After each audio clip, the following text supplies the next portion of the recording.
അമ്പലത്തും കൂടെ വാങ്ങായിരുന്നു. എടോ, ഞാൻ പറഞ്ഞില്ലേ അച്ഛന് ഇഷ്ടമല്ലാത്തൊന്നും ഇവിടെ വാങ്ങിക്കാൻ സമയമില്ല.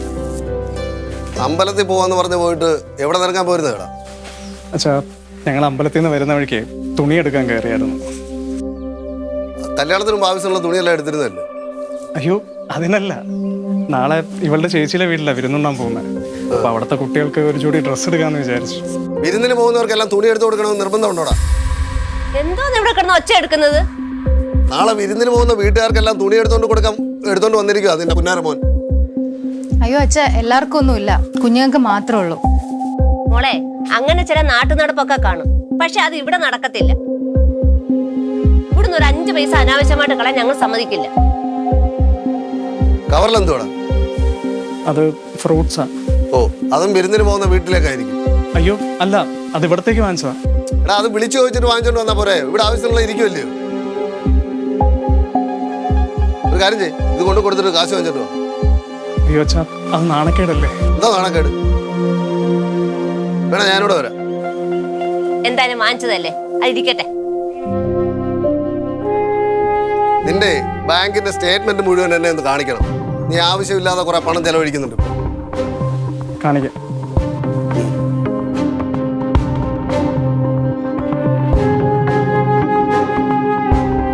എന്താ നോക്കിക്കുക? പോയി കുടിക്കാൻ വെച്ച് വെള്ളം എടുത്തിട്ട് വേണ്ടി. ഓ ശരി.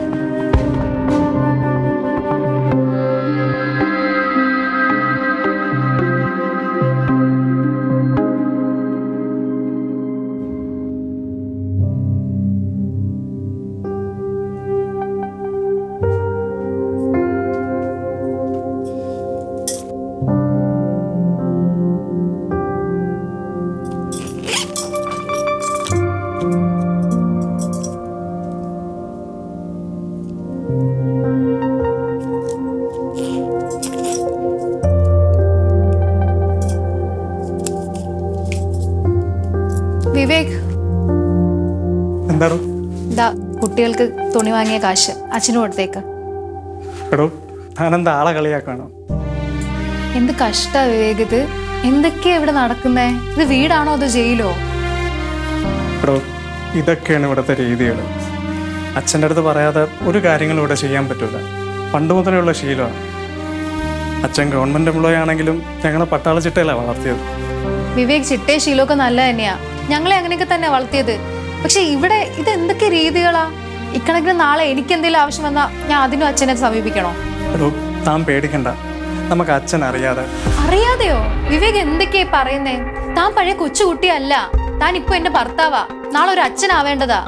ഇതിനൊക്കെ എന്നാ ഇനി ഒരു മാറ്റം ഉണ്ടാവുന്നത്? എടോ, ഇതൊക്കെ എനിക്കും അറിയാം. പക്ഷെ അച്ഛൻ്റെ അടുത്ത് എന്തെങ്കിലും പറയാൻ ആ ഫ്രണ്ടിൽ ചെന്ന് ആ മുഖത്ത് നോക്കുമ്പോഴേ എൻ്റെ ധൈര്യമെല്ലാം ചോർന്നു. അയ്യേ, എന്തൊക്കെയാ വിവേക് പറയുന്നേ? ഒന്നുമില്ലെങ്കിൽ താനൊരു പുരുഷനല്ലേ, പേടി ബഹുമാനം ഒക്കെ വേണം. പക്ഷെ ഇതൊരുമാതിരി എന്തൊക്കെ സ്വപ്നം കണ്ടുകൊണ്ടാ ഞാൻ ഇങ്ങോട്ട് കല്യാണം കഴിച്ച് വന്നതെന്നറിയോ? എന്റെ വിധി. എടോ, താൻ ഇങ്ങനൊന്നും പറയില്ലേ, എല്ലാം ശരിയാവും.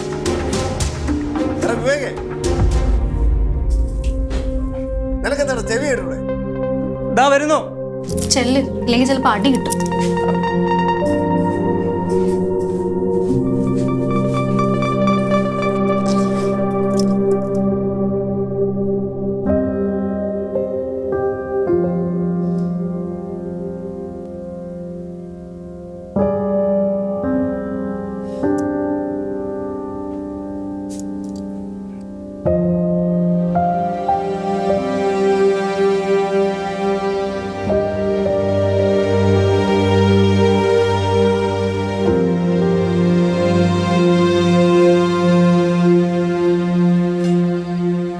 നിന്റെ ലീവ് എന്നാ തീരുന്നേ? ഒരാഴ്ചയും കൂടെ ഉണ്ട്. അതിന് അത്ര ദിവസം? അല്ല, ഇവളുടെ ബന്ധുക്കളുടെ വീട്ടിൽ പോകണം. അതുപോലെ ഞങ്ങളൊരു യാത്ര പ്ലാൻ ചെയ്യുന്നുണ്ട്. യാത്രയോ? അതിന് അടുത്ത മാസം നമ്മള് ഗുരുവായൂർ പോകുന്നില്ലേ? പിന്നെ അതിനിടയ്ക്ക് എന്തോ ഒരു യാത്ര? അയ്യോ അമ്മേ, അമ്പലത്തിൽ പോകുന്ന കാര്യമല്ല, നമ്മളൊരു ഹണിമൂണിന് പോകുന്നുണ്ട്. എന്തോന്ന് ഹണിമൂണ്? കുറെ പൈസ കൊണ്ട് തുലയ്ക്കണം, അല്ലാതെ പൈസ ചെലവൊന്നും ഇല്ല അച്ഛാ. എൻ്റെ ഒരു കസിൻ നമുക്കൊരു ടൂർ പാക്കേജ് എടുത്ത് തന്നിട്ടുണ്ട്. എന്നിട്ട് ഇവൻ ഇതുവരെ ഒന്നും മൊഴിഞ്ഞില്ല ഞങ്ങളോട്. അല്ല, പോവാൻ സമയം പറയാമെന്ന് വിചാരിച്ചു. ഓ, ശരണ്യം വീട്ടുകാരും ഒക്കെ ഭയങ്കര ലാവിഷാന്നാണല്ലോ കേൾക്കുന്നത്. വലിയ ആഡംബരക്കാരല്ലേ?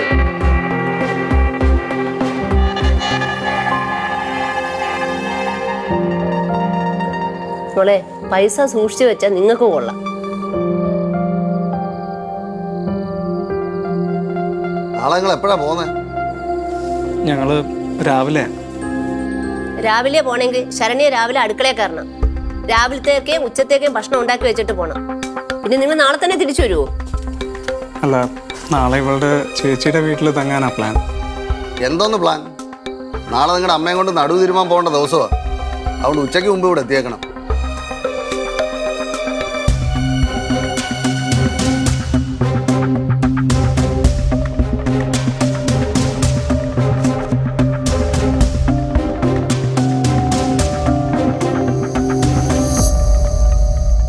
മോളെ ഇതെല്ലാം വൃത്തിയായിട്ട് ചെയ്യണേ.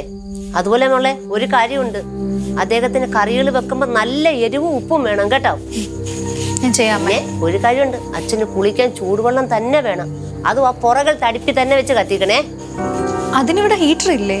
അയ്യോ, ഹീറ്ററിൽ വെച്ചാലേ അത് പാകമാകത്തില്ലെന്ന് അദ്ദേഹം പറയുന്നത്. അദ്ദേഹത്തിന് അടുപ്പിൽ വെച്ച് കത്തിച്ചാലേ ശരിയാവത്തുള്ളൂ. പിന്നെ മോളെ ഞങ്ങക്ക് ഗുളിക കഴിക്കേണ്ടതാ, ചൂടുവെള്ളം തന്നെ തരണേ. അതുപോലെ അച്ഛന് ചായ കൊടുക്കുന്നത് ചൂടോടുകൂടി കഴിക്കണം കേട്ടോ. എല്ലാം മോളടുത്ത് പറയുവാണേ.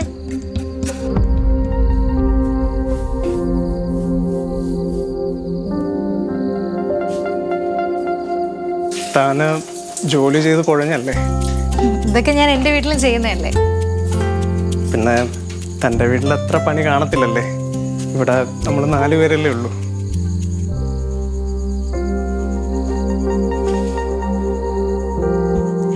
വിവേക് പോയി കിടന്നോ, ഞാൻ വന്നേക്കാം. ഓക്കെ.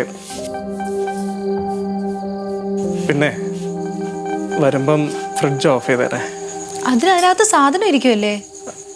അതിൽ ഉള്ള തണുപ്പ് മതി. ഇനിയിപ്പം അച്ഛൻ കണ്ട അതിനാവും അടുത്ത മഴ.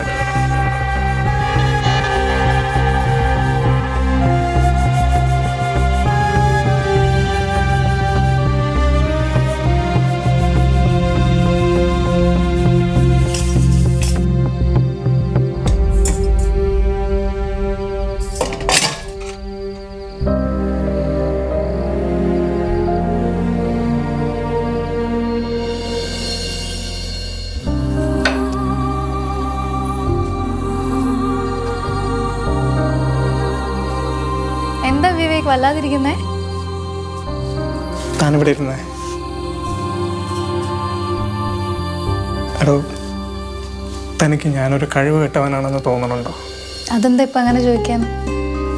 അല്ല, എല്ലാ കാര്യത്തിലും ഇങ്ങനെ അച്ഛൻ്റെ അനുവാദം ചോദിച്ച് ചെയ്യണോണ്ട് ചോദിച്ചതാ. തോന്നി, ഞാനൊരു പഞ്ചപാവാണെന്ന് തോന്നി. പലപ്പോഴും ഇവിടെ നിന്ന് എങ്ങോട്ടെങ്കിലും പോയാൽ കൊള്ളാമെന്ന് എനിക്ക് തോന്നിയിട്ടുണ്ട്.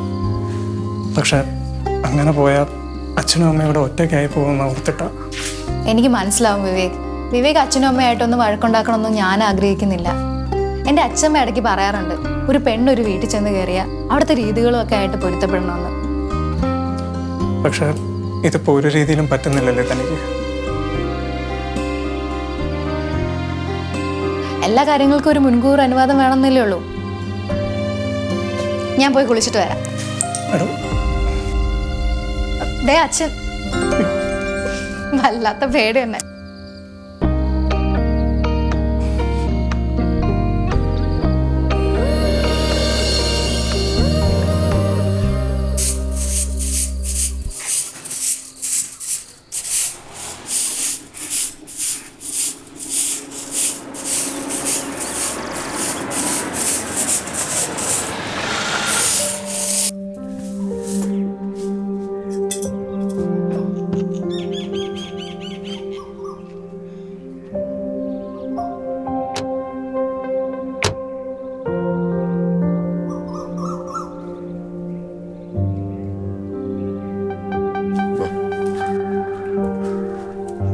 നിങ്ങളപ്പം വന്ന് കുറച്ചു നേരമായി. അവനെവിടെ? പുറത്തോട്ട് പോയേക്കാ. ആ കാറിന്റെ പുറകെ കുറെ സാധനം ഇരിപ്പുണ്ട്, അടുത്തകത്ത് കൊണ്ട് വെച്ചേരെ.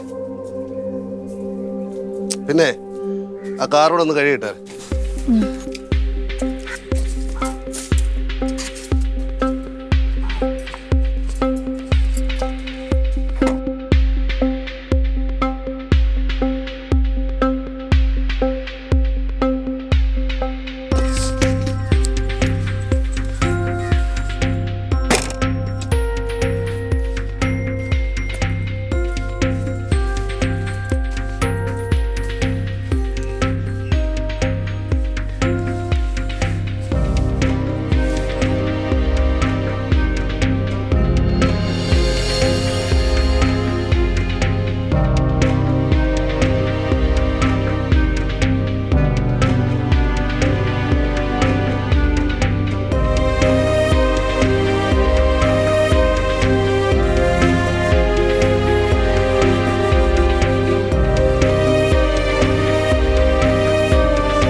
കഴിച്ചതിന് ശേഷമേ എൻ്റെ അവളെ കുറെ തുണി മുഷിഞ്ഞ് കിടപ്പുണ്ട്, അതെടുത്ത് വാഷ് ചെയ്യണം.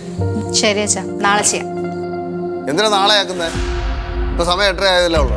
ആ വാഷിംഗ് മെഷീൻ ഇട്ട് കഴുകിയിട്ട് മുകളിൽ കൊണ്ട് വിരിച്ചാൽ മതി. തന്നെ അല്ല, വെയിലത്ത് വിരിച്ചു കഴിഞ്ഞാൽ തുണി ചീത്തയായി പോത്തത്. ശരി അച്ഛാ. അച്ഛാ, പിന്നെ അവൾക്ക് ആഹാരം കൊടുത്തതിന് ശേഷം അവിടെ നടു ഒന്ന് തിരുമ്മി കൊടുക്കണം, ആവി പിടിച്ച്.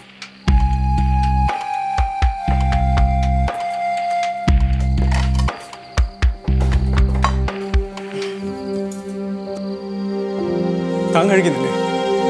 ഞാനിപ്പോ കഴിക്കുന്നില്ല, വിവേക് കഴിച്ചു. ആദ്യം അവൾക്ക് ആഹാരം കൊണ്ട് കൊടുക്കും.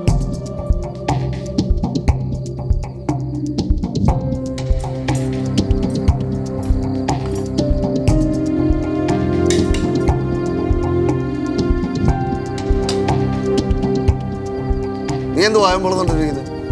വല്ലയിടത്ത് കഴിക്കടാ.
നിങ്ങളെവിടെ പോകുന്നത്? ഇന്നും വരുന്നുണ്ടോ? ഇവക്ക് കോഴ്സ് സ്റ്റാർട്ട് ചെയ്യാറായി. അപ്പം അതിൻ്റെ പേരിൽ കോളേജ് വരെ ഒന്ന് പോവുക. എന്ത് കോഴ്സ്? അങ്ങനെ പഠിക്കാൻ പോയാൽ അങ്ങനെ ശരിയാവും? അച്ഛാ, ഇവള് പഠിക്കാൻ പോയെന്ന് പറഞ്ഞ് ഇപ്പം എന്താ പ്രശ്നം? എടാ, പിന്നെ ഇവിടുത്തെ ജോലികളൊക്കെ ആര് ചെയ്യും? അതൊക്കെ ചെയ്തിട്ടേ ഞാൻ പോവൂ അച്ഛാ. ആഴ്ചയിൽ 3 ദിവസമേ ക്ലാസ് ഉള്ളൂ. അങ്ങനെ തോന്നിയ പോലെ ഇറങ്ങിപ്പോയാൽ നിന്റെ അമ്മയുടെ കാര്യമൊക്കെ ആര് നോക്കൂടാ? ഒന്നാമത് നമുക്ക് ദിവസം കഴിയുന്നവരും വയ്യാതെ വരിക. അതിനിവിടെ അച്ഛനില്ലേ? എനിക്ക് എപ്പോഴും അത് നോക്കിക്കൊണ്ടിരിക്കാൻ പറ്റുമോ? എനിക്ക് എന്തെങ്കിലും ആവശ്യമുണ്ടെങ്കിൽ പുറത്തോട്ട് എടുക്കണ്ടേ? അപ്പൊ എന്ത് ചെയ്യും? ആ സമയം എന്തെങ്കിലുമൊക്കെ ചെയ്യാം. എന്തിന്റെ പേരിലായിരുന്നാലും ഇവളെ പഠിപ്പ് മുടക്കാൻ പറ്റൂല. നീ എന്തോടെ പറഞ്ഞേ? എന്തെങ്കിലുമൊക്കെ ചെയ്യാമെന്നോ? എന്നുപോലെയാണോ നീ ഇങ്ങനെ തർക്കുത്തരം പറയാൻ തുടങ്ങിയ? എന്ന് പറഞ്ഞ നീ സ്വന്തം കാര്യം തീരുമാനിക്കാൻ തുടങ്ങിയ? കൈയെടുക്കച്ചാ.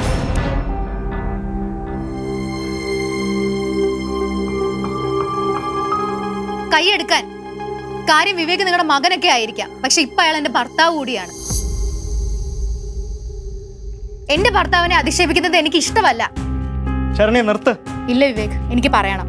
എന്നെ ഇനി ഈ വീട്ടിൽ നിന്ന് അടിച്ചിറക്കിയാൽ കൂടി ഞാൻ പറയാനുള്ളത് പറഞ്ഞിട്ടേ പോകും. ശരിക്കും ഈ വീട്ടിലൊരു വേലക്കാരിയായിരുന്നു ആവശ്യം. അതിനുവേണ്ടി ഈ പാവത്തിന് നിങ്ങൾ കല്യാണം കഴിപ്പിച്ചതാ.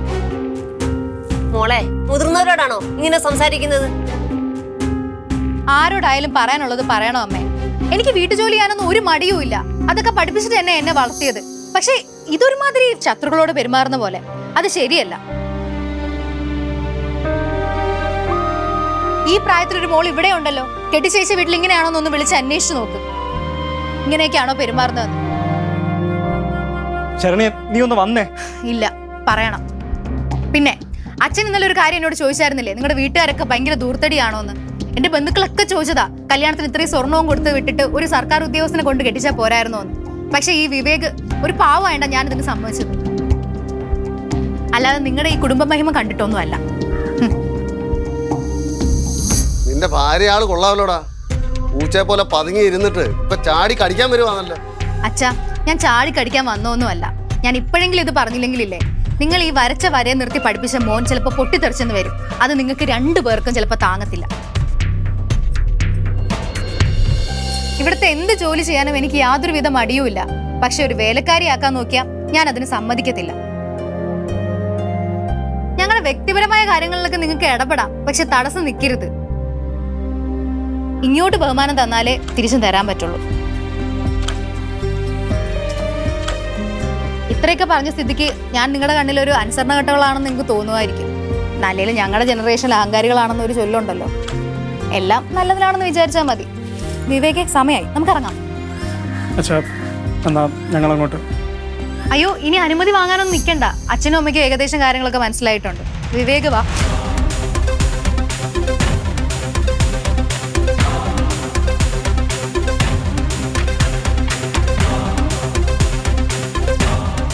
എന്നെ നോക്കി ജയിപ്പിക്കണ്ട. ആ കൊച്ചു പറഞ്ഞാൽ എന്തെങ്കിലും തെറ്റുണ്ടോ? ഉണ്ടോന്നാ? ഞാൻ പല പ്രാവശ്യം നിങ്ങളടുത്ത് പറഞ്ഞിട്ടുണ്ട്, മക്കള് വലുതായി കഴിഞ്ഞാൽ അവരെ ആ കണ്ണി കാണുമെന്ന്. കേട്ടില്ലല്ലോ? വിവേകിനെ വരച്ചവരെ നിർത്തിയ പോലെ ആ കൊച്ചിനെ വരച്ചവരെ നിർത്താൻ നോക്കണ്ട. നിങ്ങളുടെ മോളെ ഇതുവരെ വരച്ചവരെ നിർത്താൻ പറ്റിയിട്ടുണ്ടോ? ഉണ്ടോന്നാ?